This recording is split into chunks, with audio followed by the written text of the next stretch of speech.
小女孩一生中最幸运的事，就是被弟弟百般辱骂后推下万丈高楼。因为就在她濒死之际，竟意外穿到兽世，不仅让她变成一条可爱的美人鱼，还获得一个妈妈5个爸爸的宠爱。就在小女孩开心兴奋之际，却被一头凶狠的食人鲨盯上。小幼崽，你怎么在这里？小女孩惊讶地瞪大了双眼。大鲨鱼居然说话了，我是海域巡逻护卫队，不会伤害你的，我送你上去好吗？于满满连忙点头。就在于满满坐在大鲨鱼背上小鱼尾晃呀晃时，突然一道帅气的男性人鱼身影出现在眼前。爸爸，于满满终于见到了这辈子的爸爸，又开心又激动，同时还忍不住想哭出来。满满别怕，有爸爸在。普斯林心疼地抱起女儿，又仔细打量了一番，生怕女儿磕伤一片鳞。道别大鲨鱼后，普斯林带着女儿游向水面，可于满满脑海中却响起一道声音：丁检测到宿主正式开启反派从良系统。于满满大大的眼睛疑惑地眨了又眨。于满满，你作为萌宝满满这本书的恶毒反派女配，从小嫉妒女主穆瑶瑶，长大后更是无恶不作，陷害女主与女主抢寿夫，最终导致全家非死即残，一家人都对你恨之入骨。于满满瞬间来了脾气，穿越前她被家人嫌弃，甚至被弟弟推下楼摔死，这一世好不容易拥有爱护自己的家人，她又怎么会不珍惜如今的爸爸妈妈？怎么会害他们？系统太过分了，因检测到你有悔恨之心，现如今开启反派从良系统，只要你不再为非作歹，认真改造，对才23岁的你来说一切都不晚。于满满咬着手指，小小的脑袋存有大大的疑惑，搞错了吧？他现在才5岁啊，系统就是个大笨蛋，连他几岁都没有搞清楚，他就说自己不可能是反派吗？就在于满满走神之际，普斯林已经带着他来到了水面上，一辆救生艇来到他们身边拉他们上去，离开了水。于满满的鱼尾巴又变回了小短腿，而紧接着救生艇居然化身飞船，咻的一下飞上天。于满满兴奋地抬头看向前方，却发现大海之上竟然有一座超级漂亮的空中之城。就在满满小朋友对新生活充满了期待时，系统声又响起：现发布反派从良第1个任务，请向你的母亲道歉，并求得原谅，给你一个温暖的拥抱。任务难度6颗星，任务奖励孕子丹。笨蛋系统又出来了。于满满委屈地努了努嘴，什么鬼任务？他又没有做过坏事。救生艇停在了空中之城的顶部，于满满被普斯林抱下船，小脚丫子刚落地，我的满满，一位东方面孔的大美人就紧张地抱住了他。于满满望着他脱口而出：妈妈。于满眼眶瞬间就湿润了，我的乖宝，你没事吧？没事，大鲨鱼叔叔救了我。看着伤心的于满，他心里酸酸的，他也是有妈妈疼爱的孩子了。于满满摸上母亲的脸，妈妈对不起，不要哭。于满情不自禁地抱紧失而复得的女儿，他的宝贝怎么能如此懂事，甚至还反过来安慰自己。就在于满满还沉醉在温暖的怀抱中时，叮，系统提示音再次响起：你已求得母亲原谅，奖励孕子丹1枚，已放置系统空间，请注意查收。于满满晃动的小胖手停滞了一瞬，咦，这都扩议。于满满疑惑，系统知道自己来早了18年吗？系统大笨笨，他尝试着呼唤系统，然而没有得到半分回应。好吧，系统是个人机，只负责发布任务，可那个孕子丹他要来有什么用？他才5岁啊！满满告诉我们，你怎么会掉下海里去？普斯林半跪在地上，温和的声音中带着几分严肃。于满满扫了另外一边的人群，小声的道：瑶瑶姐姐说外面有小鸟。众人的目光齐刷刷的看向在场的另外一个小女孩穆瑶瑶。小女孩红着眼缩在自己的母亲身后，似乎吓得不敢说话。众人也不敢说是一个小女孩恶毒的推了于满满。普斯林立马让人去调查监控，从监控的角度上看不出女儿掉海是否是穆瑶瑶推的，但是她在女儿掉下去后却愣在原地一言不发。普斯林紧皱眉头，对不起，我。穆瑶瑶抱着母亲的大腿磕磕巴巴的道，可她还没说出什么就开始嚎啕大哭。穆妈妈心疼的抱住女儿，她就是一个小孩子，一时间被吓得说不出话来也很正常。我替她向满满道歉，事情到底是不是意外没人知道，满满也没说跟穆瑶瑶有关。普斯林因此也不好开口责怪一个小孩子，但女儿出事他心里一点责怪都没有是不可能的。他护着女儿沉声道，满满估计也吓到了，我们就先带满满回家了。于满满趴在普斯林的肩膀上，看着只探出个脑袋的穆瑶瑶，其实也不知道有没有感觉错，原主好像是被穆瑶瑶推了一把。瑶瑶没有吓到你吧？听着母亲温柔的声音，穆瑶瑶红着眼眶紧紧拉住母亲的衣袖，微微低头，眼中却闪过一丝戾气，再抬头眼中满是纯真的模样。妈妈，我还能去找满满妹妹玩吗？穆之一愣，更加肯定于满满掉海里就是意外了，否则女儿怎么会还想找于满满？他温柔一笑对女儿道，当然可以，但是现在天色不早了，我们先回家，明天妈妈再带你去找满满妹妹，好不好？穆瑶瑶甜甜的应了一声。另一边于满满刚到新世界，对一切都很新奇，她在屋子里蹦蹦跳跳看着自己的家，最后停在一面大镜子前，镜中的女孩双眸澄澈的像湖水，一张小脸肉嘟嘟红扑扑就4个熟透的苹果，让人看了就忍不住想亲上一口。原来自己长这个样子。于满满眼睛睁得溜圆，认真打量着镜子里的自己，十分的欢喜。普斯林看着小团子在镜子前捂脸卖萌，目光柔和，小臭美，天天就知道照镜子，不过有心思照镜子，说明应该没有受到太大的惊吓，他瞬间放心了许多。就在这时，系统的提示音再次传来，叮，你的亲生父亲普斯林为了救你，落入高污染海域中，精神海崩溃，性格变得极其暴躁，更是恨不得没有过你这个女儿。现发布反派从良的第2个任务，请让他重新对你露出笑容，重新接纳你。任务难度6颗星，任务奖励进化天赋增长20%。还沉浸在自己美色中的于满满听到系统的声音，已经习惯了系统抽风，并回头瞧了一眼不苟言笑的普斯林。爸爸。于满满朝着他招了招小胖手，过来一下。普斯林立即走了过去，太高了，你低一点点吗？于满满拉着他的手摇头晃脑的尽情撒娇。普斯林不懂女儿的想法，只好半蹲下来尽量跟于满满平视。怎么了？爸爸笑。于满满2根手指放在他的脸上，给他摆出个微笑的弧度。普斯林对于满满的动作可爱到了，整颗心都要化了，嘴角不由得弯起来。于满满看呆了，他的爸爸真帅呀！叮，你能让恨你入骨的暴躁父亲对你重新绽开笑容，必定是你的一番孝心感动了天地。奖励提升20%进化天赋，进化力是兽时所有雌性都拥有的，主要负责净化雄性兽人的精神海。于满满开心的手舞足蹈，笨蛋系统有奖励是真的会给哦。普斯林摸了摸嘴角，宝贝女儿很喜欢自己笑吗？以后自己的多笑一笑了。咕，满满肚子打起鼓，爸爸我饿啦，要吃饭。他揪着耳朵小声道，一会就好了，你阿泰尔爸爸已经在做饭了。普斯林摸着于满满毛茸茸的头，而阿泰尔是于满满大美人妈妈的5大兽夫之一，是性格温和的陆地小熊猫兽人，虽然实力不算强悍，但除了打架生活技能满分。至于于满的其他兽夫都因为工作暂时不在家。饭菜来了，阿泰尔从厨房出来，将做好的饭菜一一盛上。满满你的碗。阿泰尔拿出于满满专属可爱小人鱼瓷碗，于满满低头发现自己的碗里除了碎碎的面条，还有绿色切成小段的青菜，以及挑好刺的鱼肉。从前没有人会记得他吃没吃饭，但现在他的亲人们会给他贴心准备吃食。谢谢二爸爸，不客气，慢慢吃，不够二爸爸再给你准备。阿泰尔温和一笑，乌黑的眸子似水般柔和。于满满美滋滋的吃饭，小短腿在餐桌下一晃一晃的。妻主乖宝吃虾，亲爹普斯林不甘示弱，开始给自己的妻主和女儿剥虾。谢谢爸爸。于满满感觉自己如今已经幸福的开始冒泡泡了。吃饱饭，于满满又开始窝在沙发上看起了温馨又治愈的儿童教育动画片。而这时系统的声音又冷不丁丁的出现在于满满的耳边：你15岁时，母亲终于怀上属于阿泰尔的孩子。你因为害怕失去大家的宠爱，令你母亲身陷危险，导致母亲流产。事后你的所作所为暴露，母亲情绪崩溃，却还是选择维护你。但阿泰尔痛失孩子，从前有多疼爱你，现在就有多恨你。恩爱的夫妻因为你而出现裂痕。现发布反派从良第3个任务，请祝你母亲和阿泰尔重归于好。任务难度7颗星，任务奖励进化天赋增长50%。听着系统的声音，于满满打了个嗝，看着二爸爸亲自给美人妈咪投喂小水果你侬我侬的模样，撑着下巴哀叹一声。所以他要怎么完成任务嘞？奖励好丰厚的样子。普斯林有些好笑的捏了一把于满满肉嘟嘟的脸，怎么了小年纪，人小鬼大的叹气。于满满对上普斯林的沉静的眸子，眼睛一亮，他跳下沙发，看着高高的桌子，拉了拉普斯林的手指，爸爸水。普斯林以为他想喝水，立马就给他倒了一杯温开水，谢谢爸爸。可于满满没喝，反而是抱着水杯跑到美人妈咪面前，并且悄咪咪的将系统奖励的运子丹投入，运子丹1秒即化，丝毫看不起水与原来有什么不同。妈妈喝水，谢谢宝贝。于满被女儿的笑心感动，一口喝光。于满满嘿嘿一笑，扭头对普斯林道，爸爸我困了，要跟你睡觉觉，跟我。普斯林很无奈的笑了，莫名其妙用他倒的水去借花献佛也就罢了，今天可是轮到他跟妻主睡，这小棉袄漏风了。爸爸。于满满睁着水灵灵的大眼睛期盼的看着他。普斯林哪里舍得让心肝女儿失望，抱着于满满回房间睡觉了。还在客厅的阿泰尔只觉得天降馅饼，普斯林陪着满满睡觉，那今晚不就便宜了自己，直接圈住于满的腰。妻主我们也回房吧。于满明明才喝了水，可此时喉咙却有些发干，心里痒痒的。好啊。于满将手搭在阿泰尔的脖子上，给了他一个香吻。丁你能让感情破裂的母亲和受夫重归于好，甚至一举有了宝宝，你必定费尽了心思吧。奖励提升50%进化天赋。于满满一觉醒来就听见系统的声音，激动的从床上蹦起来，他再也不嫌弃笨蛋系统了。谁说这系统眼瞎呀？这系统太棒了。而普斯林却按了按眉心，昨天晚上漏风小棉袄说困了让他陪着睡觉，结果回到房间却精力充沛的很，让他讲故事又化身10万个为什么。现在一大早又开始了蹦迪模式。于满满坐床上拍了拍有些憔悴的普斯林，爸爸，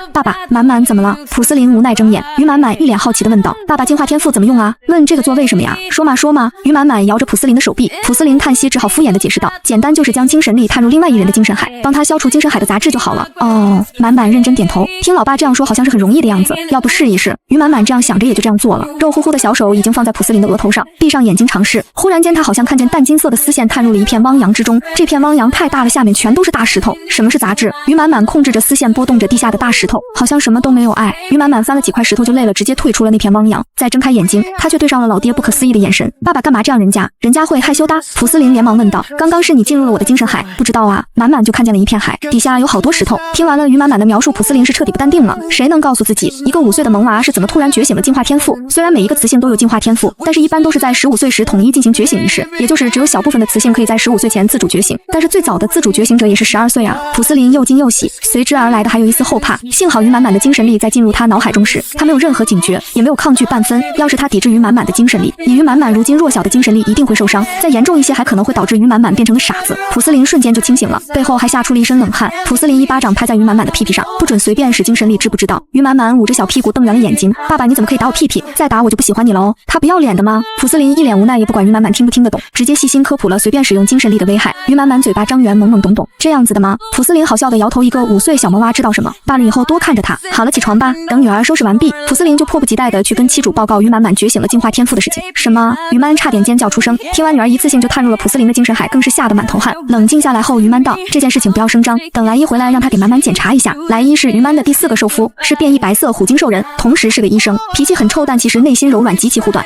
我也是这样想的。如此惊天动地的事情，他们自然不能随便说出去。简短的谈话结束，于满走出房，神情一如往常。宝贝，今天吃完早餐想去哪玩？钓鱼。于满满喝完一杯奶，舔了舔嘴唇道，上辈子没有朋友，他就自己学着消遣，安安静静放空一切，借此遗忘自己被家人讨厌的事。渐渐的他他也喜欢上了钓鱼。好，妈咪给你安排，女儿的小小愿望她必须满足。于曼思索一下，莱伊是不是在附近的一个岛上诊疗？普斯林放下餐具，对，听说岛上有些珍稀动物生病了，他被派去检查和治疗珍稀动物。那里有开放性海域吗？有。妻主打算带满满去岛上。普斯林一下就懂了妻主的想法。满满忽然觉醒了进化天赋，这是很不可思议的事情，能越早做些检查越好。就在他们刚定下地点时，门铃声突然响起。普斯林疑惑大早上谁来串门，他站起身来走去开门。满满妹妹，一道甜甜的女声传入于满满耳中。他一抬眸是女主穆瑶瑶，她怎么来了？穆瑶瑶小跑进门，朝着于满满招手。满满妹妹，我们一起去游乐园玩吧，里面有好多糖，好多好吃的哦。不要，我要去钓鱼。于满满摇头，什么都动摇不了她钓鱼的心。那我也跟满满妹妹一起去。穆瑶瑶自顾自地坐在了椅子上。阿姨，我能一起去吗？你想去的话，应该去问你妈妈。于满将目光转向木之，虽然是邻居，但是相处的不算多，关系也算不上多么的好。特别是经过昨天女儿掉下海，穆瑶瑶一声不吭的事情后，很难毫无隔阂地面对他们一家，能平静相处已经算不错了。木之温柔地笑道：瑶瑶想，我们就去。满姐不介意吧？又不是我私有的地方，我哪有介不介意的？你们想去就去呗。见于满不冷不淡的样子，木之微微咬唇，但也没再多说什么。而于满满这时却拉住于满的手，催促道：妈妈，钓鱼，我们走吧。一旁的穆瑶瑶也拉着木之催促道：妈妈，我也要跟满满妹妹一起。木之实际上因为于满的态度已经不太乐意，但又不想让女儿失望，只能牵强地笑了一下。好，那就一起去吧。来到岛屿，于满找个了安全的潜水区，拿出小鱼竿给于满满。于满满超级开心地挥舞着鱼竿，如老僧入定似的坐在椅子上，安安静静抱着颗椰子。穆瑶瑶看着开阔平坦、离深水区又远的区域有些失落，她四处打量才找到一个礁石比较多的地方。满满妹妹，我们去那边玩好不好？于满满摇头，咬着吸管小声道：不要，我要钓鱼。可是那里有小螃蟹，我们去抓螃蟹好不好？我要钓鱼。于满满晃着小脚丫子对穆瑶瑶的提议不为所动。穆瑶瑶咬牙只好等了一段时间，她不信一个小孩子能有这么大的耐心。可是1个小时都过去了，于满满愣是没挪过屁股。然而穆瑶瑶耐心却耗尽了，直接伸手拉于满满：我们别钓鱼了，你一条都没有钓到。听说这里有很多小动物，我们一起去看看。然而拉扯中穆瑶瑶却意外摔倒，放声大哭起来。哇！可于满满哭得比她更大声。双方家长连忙赶来，穆瑶瑶捂着被石子划出红痕的手倒在地上，而于满满指着自己被穆瑶瑶压弯的鱼竿。怎么回事？穆之心疼地看着女儿的手，瑶瑶你没事吧？妈妈，我只是想跟妹妹玩，不怪妹妹，都是我不好，是我不招妹妹喜欢。穆之的受夫听后冷着脸道：瑶瑶只是想跟你玩，你怎么能推她？于满满打了个嗝，我没有推。于满满拉着于满的手，妈妈。于满心疼地抱着女儿，宝贝，我相信你。穆之的受夫迪恩严肃着脸，沉声对于满满道：小朋友做错事不可怕，可怕的是连承认都不敢承认。于满满心里委屈，眼睛都瞪圆了。妈妈，我没有。系统不是说女主是善良小白花吗？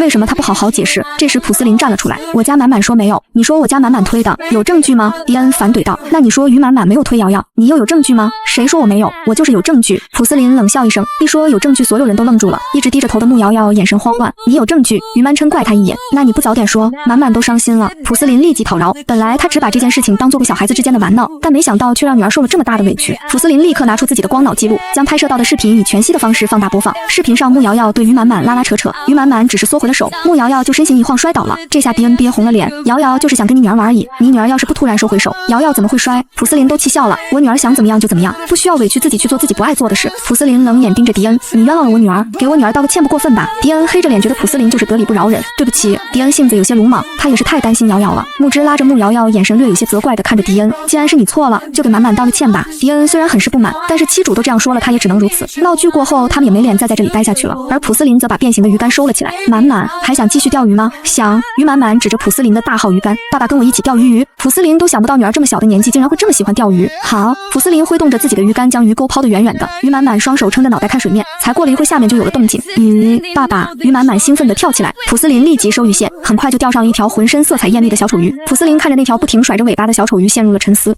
亚瑟作为萌宝满满的反派，从小吃尽苦头，因为女主不经意的善举，便俘获了他的心，爱慕着女主，同时又嫉妒女主的受夫们。你与亚瑟是死对头，看不惯亚瑟也喜欢女主，竟然对亚瑟下药让他成为了你的受夫。可亚瑟厌恶你至极，成了你的伴侣后，设计让你丑恶的一面暴露在外人面前。此后你开始对亚瑟进行报复，对他又打又骂，你们生生处成一对怨侣。现发布反派从良任务，请让你的受夫亚瑟对你改观。任务难度8颗星，任务奖励精神力增长1倍。于满满茫然的眨眨眼，受夫亚瑟在哪里？没有看见啊。而此时的普斯林取走了鱼钩，盯着那条小丑鱼。你是兽人吧？只见小丑鱼挣扎着从普斯林的手上摔了下去，下一刻就出现个身形单薄的男孩。小女娃明明只有5岁，却拥有7个老公，可她一个都没见过。就在小女孩疑惑自己的老公在哪时，眼前的小丑鱼竟然变成了一个瘦弱的小男孩。于满满呆萌地瞪大了眼睛，站在一旁的普斯林开口问道：你是从海底城跑出来的吗？这个世界有3种居住地，陆地之城、中空之城、海底之城。陆地之城面积最小，住的人最少，但每一个都是有身份的。中空之城的大部分人经济情况都很不错，而海底之城最大最危险，也相对贫困。男孩低着头小声的道：我叫亚瑟，是海底城的，我好饿，没有东西吃就跑出来了。他在海里闻见了香香的东西，就一口咬住了，不知道是陷阱。于满满歪着头看着男孩，这个就是亚瑟他未来的受夫吗？又从口袋里拿出一块巧克力递给男孩，你很饿吗？吃这个。亚瑟呆呆地看着于满满手里的巧克力，这是什么？他在海底从来就没有见过巧克力。于满满帮亚瑟撕开了外表的包装，吃吧。亚瑟闻到香香甜甜的味道，咽了一口唾沫，有些脏的小手拿过巧克力塞进嘴巴里，就像是只塞满了坚果的小松鼠一般。谢谢你。亚瑟眼眶红红的，这是他这辈子吃过的最美味的东西。不用谢。于满满拿出别的小零食投喂亚瑟，我还有好多，你慢慢吃。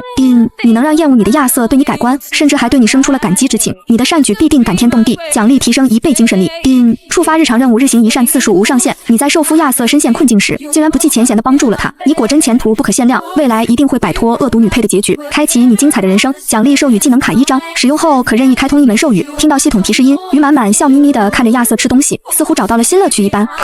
亚瑟打了个饱嗝，耳朵红彤彤的，害羞地看着于满满，谢谢，我吃饱了。亚瑟瞧着还剩下几包小饼干，怯怯地道，这些我可以留下吗？我想留给妈妈吃，我妈妈她生病了。普斯林一愣，你妈妈生病没有人给她看病吗？这个世界雌性珍惜，不管在哪都会得到一些照顾，看病更是免费的。亚瑟沉默地摇摇头。普斯林与于满相视一眼，发现一丝古怪，然而此时的于满满却拉起普斯林的手，爸爸，我们帮帮弟弟吧，给弟弟好吃的，再找个医生。普斯林低下头，眼中闪烁着一丝欣慰。好，等会我带亚瑟回去，帮他的妈妈找医生。现在我先带你去找你4爸爸。好，于满满开心地答应道，心里却在期待4爸爸会不会和2爸爸一样喜欢自己。普斯林领着众人一边前往岛上的野生动物保护基地，一边询问起了亚瑟家里情况。而此时的莱伊却正在苦恼着一件事，岛上救助了一只受伤的丹顶鹤，可这丹顶鹤却绝食了好几天了，他们却一直没找到原因。就在莱伊皱着眉头无可奈何时，助理走了进来，教授，您的妻主来了，现在就在办公室。听到妻主到来，莱伊转头叮嘱助理，帮我看好丹顶鹤有什么情况立即汇报，然后就快步走向自己的办公室。看见于满的那一刻，莱伊紧锁多日的眉头都松开了。妻主你怎么来了？满满想要钓鱼，我想到你在这里就过来了，还有就是有个事情要找你。于满扫了一眼办公室，这里。莱伊瞬间明白过来，放心，这是他们给我安排的私人区域，没有任何监控设施。于满放心下来。这时普斯林道，妻主，我先带着亚瑟去一趟海底城。虽然亚瑟还是一个小孩子，但是他也不想让亚瑟知道任何事情。亚瑟却有些不舍地看着于满满，我们还会见面吗？会的。于满满自信地点点头回应道。等亚瑟和普斯林离开后，莱伊才继续道，妻主，你刚刚说的事情是？于满小声地对莱伊道。满满自主觉醒了进化天赋。莱伊吃惊地看着于满，以为自己听错了，因为星球从未出现过这么小就觉醒进化能力的雌性。满满今天早上还进了普斯林的精神海。于满继续道，我带满满来你这里，也是想让你帮满满检查一下。莱伊的面色严肃起来，难怪妻主会这样小心谨慎地避开别人，这事情要是被上面的人知道了，还不知道会有什么样的反应呢。他思索一会，想到了什么，妻主，你先等等，我拿个东西。莱伊从自己的保险柜中拿出一样东西，是专门测试精神力和进化天赋的仪器。这东西有点瑕疵，不能连上联邦网络，但其余的功能都能正常使用。现在正好可以给满满检测。于满露出一丝笑来，那可太好了。来，满满到我这里来。莱伊朝着于满满招手，于满满小跑过去对莱伊笑。4爸爸。于满满可以感知到4爸爸也很喜欢自己。莱伊朝着于满满露出和善的笑容，满满将这个戴上吧。测试仪与 VR 眼镜长得很像。于满满乖巧地戴上了眼镜，只是这眼镜有些大，她软糯的双手还需要扶着。下一秒，于满满眼前就展现出一片广阔的草原。认真用精神力探索，还会发现里头还藏着小动物。就在于满满还在测试时，莱伊忽然对于满说道，测试需要几分钟，妻主能先跟我出来一下吗？于满一愣，好。他们离开了房间，走到一个安静的角落。莱伊，你是有什么事情要跟我说吗？而且还要避开满满。莱伊点了点头。妻主，我忽然发现满满似乎有些不对劲，是发生了什么吗？于满僵住了，有种不好的预感。满满怎么了？我发现他似乎很缺乏安全感。莱伊是医生，虽然于满满表现的并不明显，但是他还是发现了。听了莱伊的话，于满眼睛瞬间就红了。于满哽咽着将于满满掉下海的事情告诉了莱伊，都怪我没有看好满满。于满十分自责。莱伊，满满没事吧？于满拉着他的手焦急地问道。放心，满满的情况应该不是很严重。莱伊安抚着他，只要我们多多陪伴满满，他自然就会慢慢好起来的。他现在还小，过一段时间他可能就会忘记那件事了。于满点着头，稍稍安心下来。妻主，时间差不多了，满满应该已经测试完毕，我们进去吧，满满还在里面等我们。莱伊搂住于满的腰肢，带他一块进了办公室。而此时于满满已经结束了测试，无聊的晃动着小腿。见到于满进来，于满满开心地跳下椅子，一把抱住妈妈的腿。妈妈，你们回来啦！你妈妈，你眼睛怎么红了？他疑惑地看着妈妈。4爸爸，是不是你欺负妈妈了？于满满看着莱伊扬起小小的拳头，不准欺负妈妈哦，冤枉我可没有。莱伊笑道，啊，那是妈妈太想4爸爸了才哭的吗？于满笑了笑，顺势蹲下。对，就是因为好久没有见你4爸爸，太想念了才哭的。妈妈别伤心，有我陪着你。于满满捧着妈妈的脸，轻轻地亲了一口，然后又小心地看着妈妈。于满捕捉到满满眼中的小心翼翼，心疼得不得了，眼泪又想要流下来。他温柔地摸着满满的脸，往他两边肉嘟嘟的脸上的亲了一下。谢谢满满，妈妈最喜欢满满了。于满满眼睛闪闪发亮，真的吗？当然了，你是妈妈最疼爱的小宝贝。于满满低头看了妈妈的肚子，带着一丝的忐忑。那妈妈有了别的宝贝，会不会不喜欢满满了？于满一愣，很肯定地回答，当然不会。如果满满不想要弟弟妹妹，那妈妈就不生了，你说好不好？不要。于满满连忙说道，妈妈不要这样子说，弟弟妹妹听见会伤心的。满满还记得系统说妈妈已经有宝宝了，她不想宝宝跟之前的自己一样，成为妈妈不要的孩子。妈妈以后有了弟弟妹妹，我也会保护他们。于满抱着女儿吸了吸鼻子，好，我的满满真好，以后就算有了弟弟妹妹，满满也会是妈妈最爱的一个孩子。这时一旁的莱伊温声道，好了，我们看看满满的测试情况吧。于满抹了一把眼角的眼泪，对我们快看看。莱伊拿起桌上的测试仪，眼中露出吃惊的神色。精神力 D 级，进化天赋 C 级。于满也震惊地看着那仪器，这仪器没有问题吧？他甚至都在怀疑仪器出问题，也不敢相信自己的女儿仅仅5岁就有了这样的进化天赋和精神力等级，那等10年后不是可以提升到 S 级？而莱伊却半蹲下来问满满，你还记得怎么进入精神海吗？记得。于满满愣愣的点头，你进入我的精神海看看好不好？于满满点点头，随后就将自己的小手贴在莱伊的额头上。莱伊的精神海也是一片海洋，于满满就看见了大片的海草在水里飘摇着，他拨开水草就瞧见了最里头有一头白色的虎鲸躺着。出于好奇心，于满满伸展着精神力丝线戳了戳白色虎鲸，白色虎鲸缓缓睁开眼睛，亲昵地蹭了蹭于满满的精神力丝线，绕着虎鲸转了2圈。于满满就感觉有些累了，晃了晃精神力丝线，像是跟虎鲸说再见，随后就离开了莱伊的精神海。满满找到了我的精神体。莱伊一言难尽地看着七主，除了七主，于满满是第2个能在精神海中找到他精神体的人。满满你很棒，莱伊真心实意的夸赞。于满满红着脸，这还是第一次听到有人说他棒，而于满眼中却划过一丝惊讶，这下可以确认女儿的精神能力了。此时莱伊的办公室门被敲响，莱伊教授不好了，丹顶鹤的情况好像变得更严重了。莱伊面色瞬间凝重起来，连忙跟于满道，七主基地有只濒危动物需要救助，我现在需要过去看看。于满点头询问道，那我跟满满能一起过去看看吗？好，跟我来。莱伊抱起满满，带着他们一起过去。在基地的救助中心，一只全身洁白的丹顶鹤摆脱了人的束缚后，就开始用力撞着门。基地的众人满眼焦急，却又无可奈何，因为丹顶鹤的稀少，这个星球还没有丹顶鹤基因的兽人，所以无法与丹顶鹤沟通，从而也让基地没办法了解丹顶鹤异常不配合治疗的原因。于满满望着那只拼命挣扎的丹顶鹤，心生怜悯。他忽然想到系统说的授予技能卡，于满满直接呼唤系统，让他帮自己兑换丹顶鹤授予技能。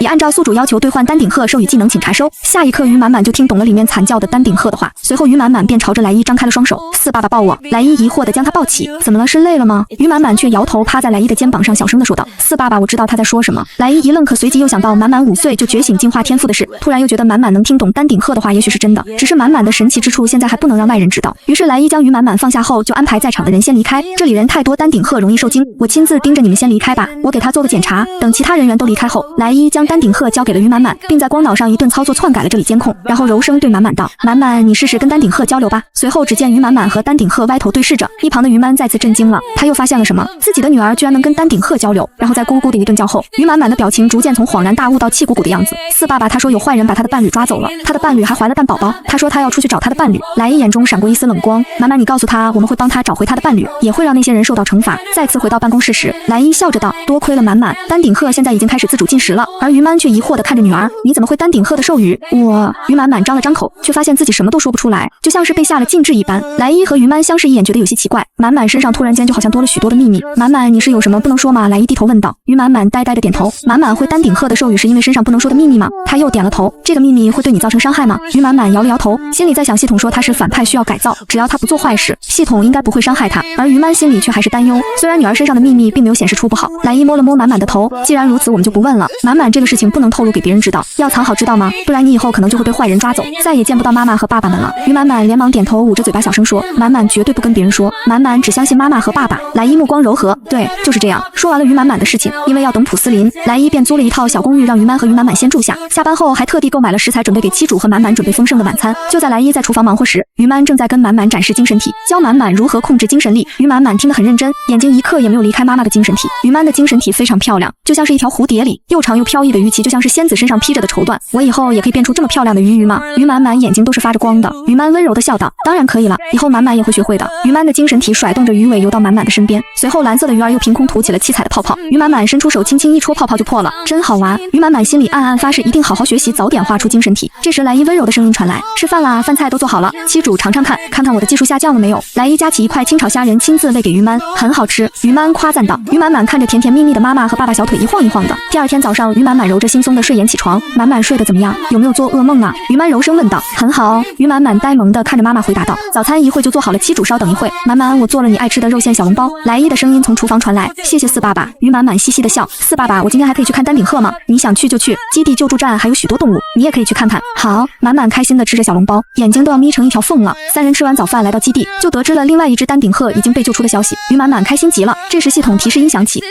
作为反派的你善心大发，解救了一只濒危动物，看来回归正途是迟早的事，加油吧，你定然会改变全家必死的结局。日行一善任务奖励，动物亲和度加10，满级为1000。可于满满的笑容却渐渐消失，完全没有听见后面的什么奖励，他有些慌。原书里他们一家都死了吗？一想到爱他的爸爸妈妈可能会死掉，于满满眼眶有些发红发烫。不会的，我不不是恶毒女配了，爸爸妈妈他们一定不会有事的，只要我多做好事，一定会改变结局的。怎么了？莱伊发现满满的情绪忽然有变化，低头询问。满满只是摇头，情绪有些低落。别怕，有我们在。莱伊想到了满满身上的秘密，微微皱眉。在处理完基地的救助事情后，莱伊打开了光脑，找到普斯林的账号，询问他那边的情况，准备回来了。今晚前到海底城关掉光脑的普斯林却发愁的按了按眉心，他低头看着咬唇压抑着情绪的亚瑟，叹息一声。动物界的丛林之王，却在5岁萌娃面前变成听话的大猫咪，不仅跟萌娃玩起了捉迷藏，还让他当马骑。只因这头大脑斧是萌娃的3爸爸。就在他们玩的开心时，却被一通急促的电话声打扰。原来是于曼的哥哥正在做一部亲子直播节目，想邀请于曼和于满满做短期嘉宾。本来于曼不乐意，可为了减少满满落海的心理阴影，就决定带女儿去玩玩。然而没想到在节目集合地却见到女主穆瑶瑶。其实这几天来穆瑶瑶一直暗示母亲去找于满满，可穆之因为岛上的事情不想跟于满满他们接触。幸运的是穆瑶瑶央求母亲参加这一档节目，她才终于有机会再次见到于满满。满满妹妹也参加节目吗？穆瑶瑶就像忘记了当初的不开心，带着笑容来到于满满的面前。于满满只是点点头，她其实不太想搭理女主，可穆瑶瑶却伤心的低下头。满满妹妹是不喜欢我吗？然而她又悄咪咪的看了一眼旁边的小型直播仪器，原来自他们踏入这里直播就已经开始了。可于满满不想搭理她，索性就躲在妈妈身后。瑶瑶，她不喜欢你，你就回来吧。穆之很努力让自己温柔起来，她真是不明白女儿怎么就非要跟于满满交朋友。此时直播间的观众却在激烈谈论，这小女孩怎么能这样？人家只是想交朋友而已。另外一个小可爱都要哭了，一个小雌性不好好教育，以后恐怕会横行霸道。拜托别对一个小幼崽抱这样的恶意好吗？人家可能只是害羞。此时的现场满满的舅舅布罗迪作为导演登场了。好了，各位宝贝，各位漂亮的妈妈们，请集合一下，欢迎来到妈妈的崽崽们直播节目。现在请大家先自我介绍一下吧。这次的节目有4对妈妈带着他们的孩子参加，除了于曼和穆之家，还有2位女明星带着自己儿子上节目，一名是当红歌手薇薇安和她的儿子洛克，一名是三流演员曼莎和她的儿子文金。此时穆瑶瑶在看洛克，而于满满却在看文金，因为系统任务又来了。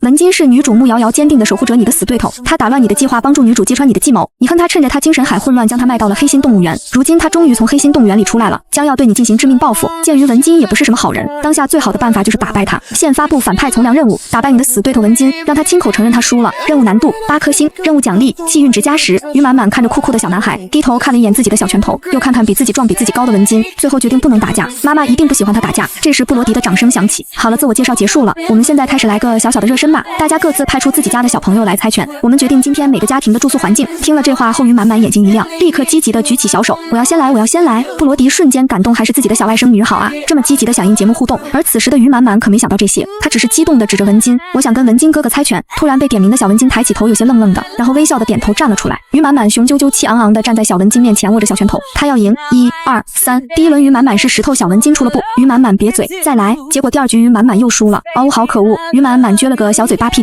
颠的回到妈妈身边躲起来。而观众此时已经乐翻了，哈哈哈，满满好可爱，跟只战败的小公鸡一样。他是想要躲到妈妈后面哭鼻子吗？小文金一路挑战，最终败在了穆瑶瑶手里。穆瑶瑶第1，小文金第2，洛克得了第3名。于满满谁也没赢垫了底。就在布罗迪给所有人分配当天住宿时，于满满却悄咪咪的走到了小文金旁边。文金哥哥，我们继续玩石头剪子布好不好？文金点头，以为是满满的好胜心，就跟他继续猜拳。石头剪子布，于满满专心致志，一脸的认真。当看见文金的剪刀以及自己的石头时，于满满咧嘴笑了，我赢啦！于满满晃了晃自己的小拳头，文金哥哥你输喽。文金点头一笑，对，我输了。这时系统提示音响起，你能让你的死对头文金输得心服口服，着实不易。奖励气运值加10。于满满开心转圈圈，殊不知他的一举一动早就被直播间的观众瞧得一清二楚。满满啊满满，你知道你一共输了17次吗？你们有没有发现满满每一次出拳的顺序都是石头剪刀布的循环吗？发现了，而且我已经怀疑这一局是小文金看出规律后故意让他的啊，好可爱啊！而此时不远处的穆瑶瑶看着于满满和文金玩得开心，眉头却微微皱起。穆之也发现了女儿的状态，以为女儿还想跟于满满一起玩，于是开口道：“你真想跟满满玩，那就去吧。”穆瑶瑶甜甜的道：“谢谢妈妈。”然后就跑到于满满面前：“满满妹妹，我今天可以住别墅哎，你家只有一个帐篷啊，你要是不想住帐篷，可以跟我们一起住。”穆瑶瑶表现得很大方，可于满满却摇了摇头拒绝道：“只要跟妈妈在一起，我就喜欢。妈妈说过不能随便占人便宜哦。”一旁的于满给了满满一个夸赞的眼神，也婉拒了穆之的邀请。满满说的对，我们要遵守游戏规则。此时的观众看到这一幕，纷纷道：“瑶瑶好善良啊，于满满一家是不是有点不识趣？”什么叫不识趣？满满明明就是很有原则，要是他们就这样住进去了，就算别的嘉宾没有意见，但也对其他家庭很不公平吧。而此时的于满满只想摆脱穆瑶瑶，因为她真的对这个女主没有多少好感。下一刻，于满满却听见了一阵嚎啕大哭，扭头就看见了文金和洛克。此时洛克的面前还有一个大哭的小女孩，而洛克正手足无措地站在那里。于满满好奇，立刻跑了过去：“文金哥哥怎么啦？发生了什么事？”文金手里拿拿着彩色的套圈，像个小大人似的摇头。洛克弟弟刚刚玩游戏拿到了一个小玩偶，但他也喜欢。洛克弟弟不想给他就哭了。节目选的是个小孩子游乐场所，可因节目组太小，资金有限，也没办法包场，所以才发生了这一幕。此时的洛克拿着小黄鸭，手足无措，咬着唇，眼神里有点舍不得。别哭了，我给你就是了。女孩的妈妈有些无奈，她当然也看出来洛克的不舍。弯弯，这是别人套到的，你没有套到，怎么能抢别人的呀？可小女孩徐弯弯却瘪着嘴哭，我就要这个。就在这时，于满满手里却拿了一只同款的小黄鸭，递给了小女孩。妹妹不哭，我把小鸭子给你。而此时的直播间观众却炸了锅，你们看见满满什么时候套到小鸭子了吗？我看见了，满满找小文巾要了一个圈，唰的一下就套到了，太厉害了！到底是巧合还是实力？于满满却看不到观众对她的讨论，只知道在见到徐弯弯的时候，系统的声音就再次响起。检测到炮灰女徐弯弯，她自小被家人宠得无法无天，长大后更是娇蛮任性。她看上了女主穆瑶瑶的寿夫，想要强抢，失败后被女主的寿夫设计赶到海底城，因为太过于任性连累全家一起遭殃，原本富裕的生活变得穷困潦倒。与你于满满境遇倒有2分相似。现发布反派从良任务，结识徐弯弯，并让徐弯弯认识到自己的错误。任务难度6颗星，任务奖励脑域再开发1%。接收到系统任务后，于满满就立马套了个小黄鸭给他。徐弯弯吸了吸鼻涕，愣愣的看着手上的小黄鸭，真的是给我的吗？徐弯弯看着于满满，于满满点点头，又朝着节目组的人员要了纸巾，小心的给他擦了眼泪和鼻涕。但是你不能再哭了哦。徐弯弯打了个嗝，止住了哭。我叫于满满，你叫什么啊？于满满对着他一笑。徐弯弯，他有些扭捏的揪着衣服，好听的名字，我能跟你交朋友吗？徐弯弯眼睛一亮，交朋友？于满满点头，期待的看着他。徐弯弯揪着小黄鸭，开心的道：好啊，交朋友，太好了，他也有朋友啦。以前别人都不喜欢跟自己玩，现在他还收到了好朋友给自己的礼物。徐弯弯对满满送的小黄鸭爱不释手。满满你好厉害，我套了好久都套不到。于满满微笑的看着徐弯弯道：我可以教你哦。真的吗？徐弯弯激动的拉住满满的手。满满点点头，当然啦，但是你要答应我一件事。什么事？徐弯弯歪着脑袋问。于满满拉着他走到洛克面前，你刚刚吓到洛克弟弟了，你跟洛克弟弟道个歉好不好？徐弯弯咬着唇，有些不愿意，他就没有跟人道歉过。满满又继续道：抢别人的东西是不对的，我们不能抢别人的东西哦，以后你想要什么我帮你。于满满拍着胸脯。徐弯弯看着手里的小黄鸭，又看看自己新交的朋友，那好吧，对不起，我错了，不该抢你的东西。洛克红着脸摇头，没关系，我原谅你啦。徐弯弯一听很快就露出了笑，他昂首挺胸的对满满说道：你看他原谅我啦，你可以教我套圈了吗？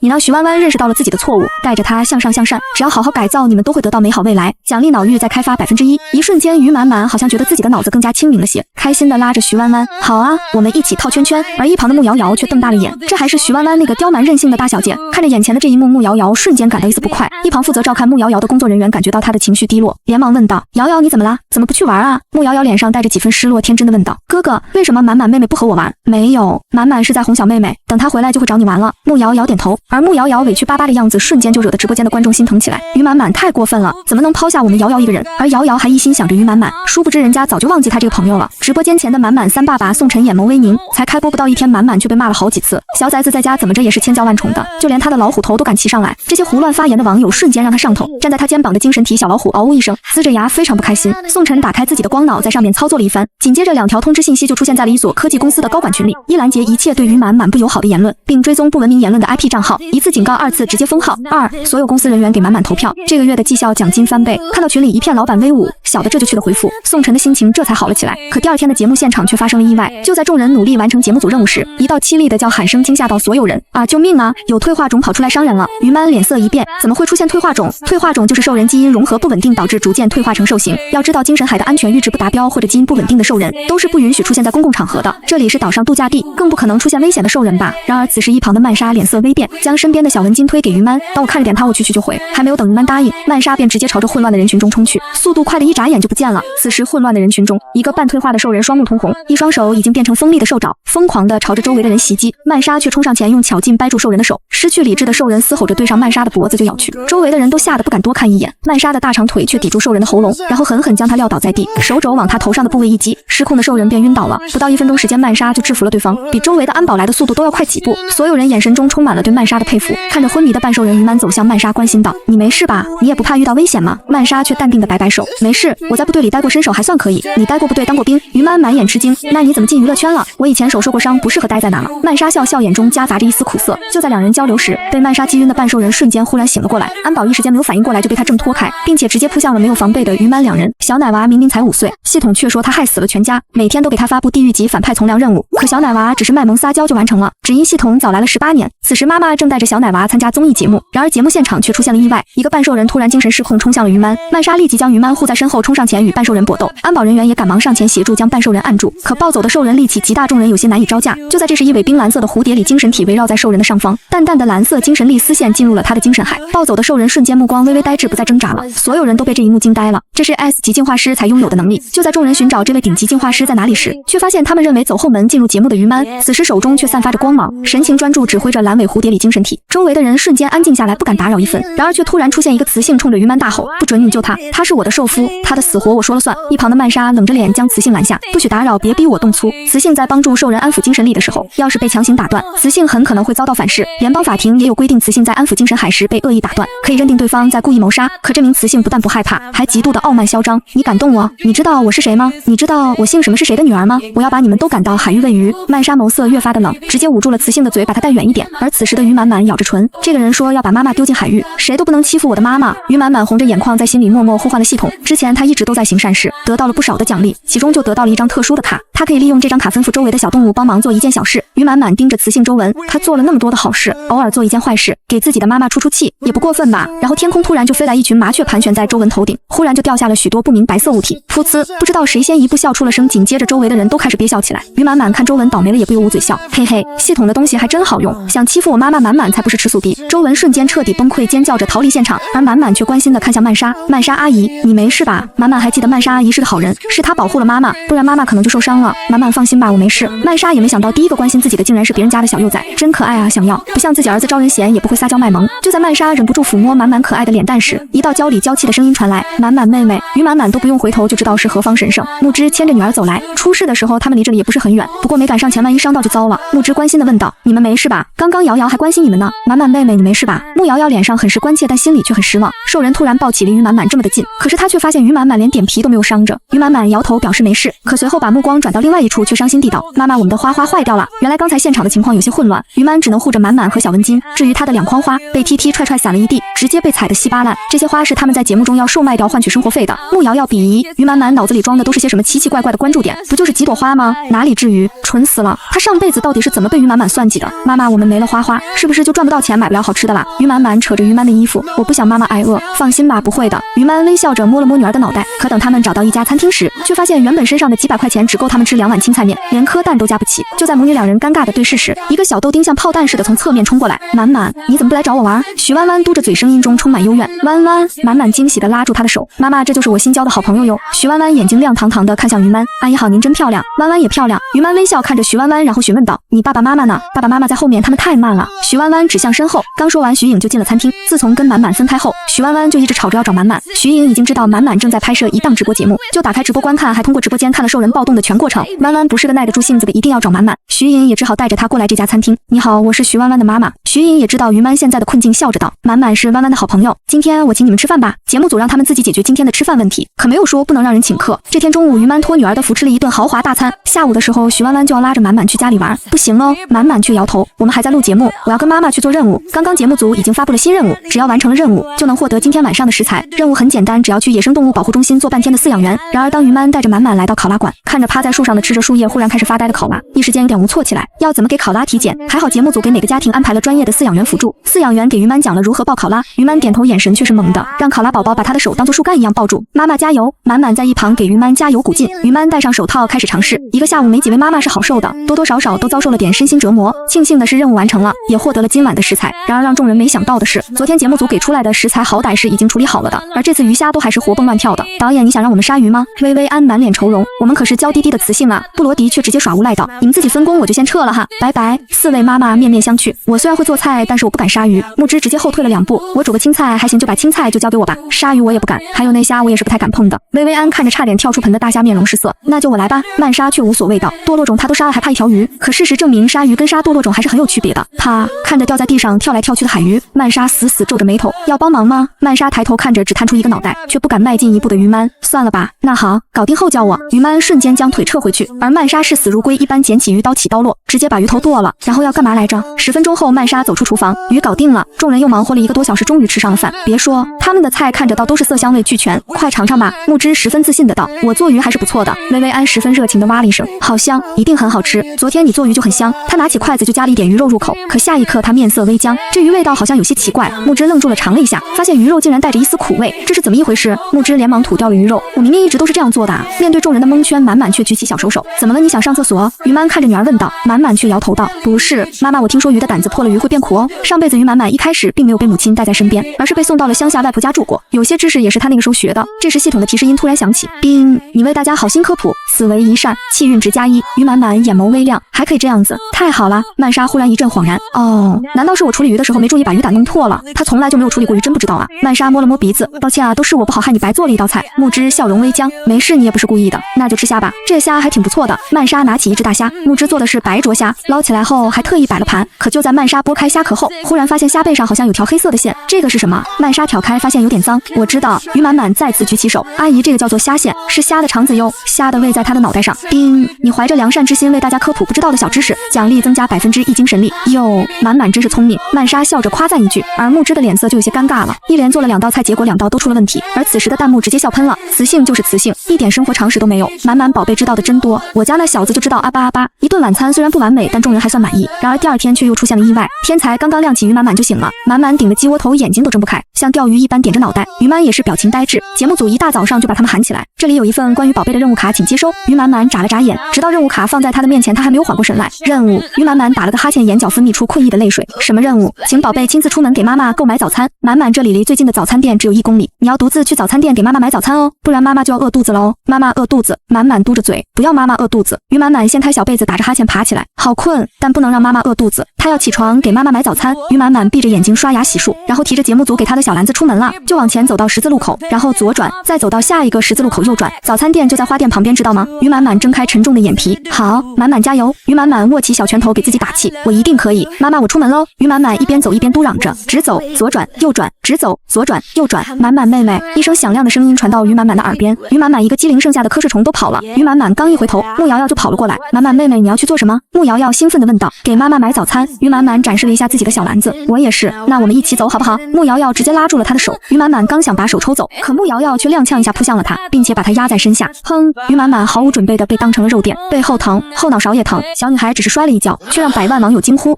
甚至感觉上演了一出宫斗戏。于满满倒在地上抽噎着，伸手摸后脑勺，结果发现自己的后脑勺已经起了一个包。工作人员连忙慌乱的去找医生。满满妹妹对不起，我不是故意的。穆瑶瑶想要伸手拉她，于满满却条件反射一样缩回了手，愣是没有让她碰到一分。她不想招惹穆瑶瑶，可穆瑶瑶总要往自己跟前凑，关键跟她在一块的时候总是出问题。于满满躲在工作人员身后，拒绝跟她沟通。穆瑶瑶眼眶红彤彤的表情委屈极了，妹妹对不起，是我没有站稳，都是我的错。可穆瑶瑶心里却在想，怎么没摔死她？要不是在镜头面前，她真想再推于满满这个恶毒的雌性一把，现在就先给她一个小小的教训。而此时的弹幕也是一片争议，瑶瑶宝贝好可怜啊。于满满这样警惕的看着瑶瑶，瑶瑶该多么伤心啊，快原谅瑶瑶，安慰安慰她吧。楼上开玩笑呢，满满才是真正可怜的一个吧，她才是受害者，该安慰的是满满。我要是推你一把然后道歉，你接受吗？说实话，要不是穆瑶瑶是个小孩子，我真会觉得她是个白莲花。于满自从女儿离开后就进入了观察室，才看了一小会，于满就看见穆瑶瑶整个人都压在满满身上，看见满满摔倒的那一刻，她整颗心都要跳出来了。木之的脸色也有些不好，心里在想怎么每次遇到于满满都会发生不好的事情，果然他们两家就是犯冲。木之刚想开口帮自己的女儿道个歉，于满就直接冲了出去，木之只好赶紧跟了上去。满满，你没事吧？于满跑到满满面前紧张地问，你哪里疼？满满见到妈妈的那一刻情绪又绷不住了，妈妈我后面痛痛。于满连忙给满满擦眼泪，医生满满怎么样？后脑勺磕了一个包，不过幸好没有发生脑震荡，医生也很庆幸满满长得比较结实，摔得不算太狠，我一会给满满擦药，再休息一会应该就没有什么事了。跟着于满过来的木之松了一口气，没事就好，于满姐你放心，满满的医药费我们家一定会承担。可于满却冷着脸，你让你家瑶瑶别老凑在满满面前，我才更放心。短短半个月的时间，满满受到3次惊吓，4次都跟穆瑶瑶有关。满满掉进海里，穆瑶瑶一声不吭，满满被误会推了她，穆瑶瑶含糊其辞，这一次穆瑶瑶直接就压在满满身上。于满不是什么大度的人，不可能心里一点气都没有，没有当场发飙，他已经是按耐住脾气了。放在几年前，于满能一巴掌扇过去。木之直接红了眼，于满姐你对我们家瑶瑶有误会吧？瑶瑶肯定不是故意的，满满阿姨替瑶瑶向你道歉，你是个大度的孩子，一定会原谅她的吧？于满满咬着唇，不想说自己不想原谅穆瑶瑶，但是妈妈会觉得自己是个斤斤计较的孩子吗？妈妈，满满忐忑地看向于满，于满连忙将满满护在怀里，一眼杀过去。瑶瑶妈妈，你是想道德绑架我们家满满吗？我们满满现在还受着伤，你不关心满满，却非要满满原谅你女儿，我不是这个意思。于满姐你误会了，这次的事情的确是瑶瑶不小心，该负的责任我们肯定是不会推卸的。木之着急地解释道，负责是你们应该的，是你女儿让满满受伤，但负责了不代表我们就一定要原谅你们。于满不买账，你家瑶瑶喜欢跟谁交朋友是她的事，但我女儿也有拒绝的权利，我们家满满不稀罕跟你家瑶瑶做朋友。妈妈我头疼。此时的满满抱住于满的腿，妈妈现在就带你去休息。于满抱起女儿扭头就走。走，而木之还站在原地，因为于满的话脸色有点难看。妈妈，对不起，是我的错，让木之难看了。穆瑶瑶还是有些愧疚的，同时她对于满满一家的痛恨又多了2分。于满竟然敢为了于满满这个恶毒雌性给他母亲甩脸色，他是不会放过于满的。瑶瑶，不是你的错，妈妈知道你不是故意的。木之连忙安慰女儿。此时的节目组导演布罗迪头疼不已，怎么他做个节目会出现这么多意外？他心里都已经在考虑，要不还是回家吃软饭吧。也因这次的突发事件，节目组更改了原先的计划。负责满满家的工作人员也立刻给于满送来早餐并道歉。于满姐，都是我不好，是我没有看好满满，事情发生了突然，这也不怪你。于满也不是一点道理都不讲的人，但是木之的态度他是真不喜欢。明明满满才是受伤的那个，木之却哭哭啼啼，摆出他们才是受害者的模样，让他不喜。而且也多亏了你。于满说道，我在观察室都看见了，满满摔倒后是你反应迅速把满满扶了起来。被于满这样一说，工作人员都不好意思了，您不怪我就好了。对了，节目组安排了亲子游乐园活动，您跟满满要是休息好了，可以过去玩玩。于满点头，好，多谢你了。满满上完要恢复一段时间后，头已经不疼了，他拉着于满的手道，妈妈，我们去游乐园可以叫上弯弯吗？弯弯是我的好朋友，昨天我答应弯弯了，会跟他一起玩的，不能言而无信哦。满满上辈子也没有什么朋友，现在有了弯弯这个朋友，他很开心。好，当然可以了，我们吃完早餐一会就去找弯弯。刚说完，弯弯的妈妈徐颖就打来了光脑电话。满满，我看直播了，你没事吧？满满朝着视频挥手，弯弯我没事哦。弯弯，我们一会去游乐园玩吧。好耶！徐弯弯兴致极高，玩了一早上，满满和弯弯都十分尽兴。于满与徐颖也聊了起来，发现性格相合，变成了好友。好了，我们去吃饭吧，我知道有家餐厅不错。看到了饭点，徐颖提议道。于满和徐颖带着孩子欢欢喜喜的过去，结果迎面就碰上了木之。当然不仅仅有木之，现在是所有嘉宾都碰头了。满满妹妹刚见面，穆瑶瑶就主动迎了上来，于满满下意识的就躲在了于满背后。穆瑶瑶眼眶一红，满满妹妹，是我对不起你，你原谅我好不好？她上前一步就想要拉住满满，不许动满满，可徐弯弯却挡在于满满面前。她是我的好朋友，不许欺负她。于满满眼睛亮亮的，弯弯真好啊。穆瑶瑶心里极度的不满，她不过是自己手下的败将，也敢爱自己时，要是自己强拉于满满，她能把自己推倒在地，那所有人就能站在她这边了。可偏偏徐弯弯就跑出来捣乱，对不起，我只是想跟满满交朋友。穆瑶瑶低着头，闪烁着委屈的眼泪。徐弯弯一听，瞬间就炸毛了，不行，满满是我的朋友，不准跟我抢。徐弯弯看他的眼神中充满了警惕，小朋友你误会了。木之温柔地对徐弯弯说道，我们家瑶瑶不是跟你抢朋友，是加入你们，这样你不就又多了一个朋友吗？徐弯弯愣了一下，好像是这样。木之眼中划过一丝笑意，想要牵住徐弯弯的手，徐弯弯却立刻躲开了。我不要。徐弯弯哼了一声，我不喜欢他，我不要跟他做朋友。木之的笑容瞬间僵住了。为什么？徐弯弯嘟着嘴跑到妈妈的背后。徐弯弯对情绪感受很敏感，可以感受到穆瑶瑶隐藏的恶意。她跟那些小朋友一样，根本就不喜欢自己，也不喜欢满满。她肯定是跟那些小朋友一样，被家里的大人叫过来跟她玩的，就像是哥哥说的，为了攀附他们家。徐弯弯又悄悄看了一眼木之，这个大人肯定是想认识妈妈，我才不傻。满满都说了他很聪明的，妈妈我饿了要吃饭。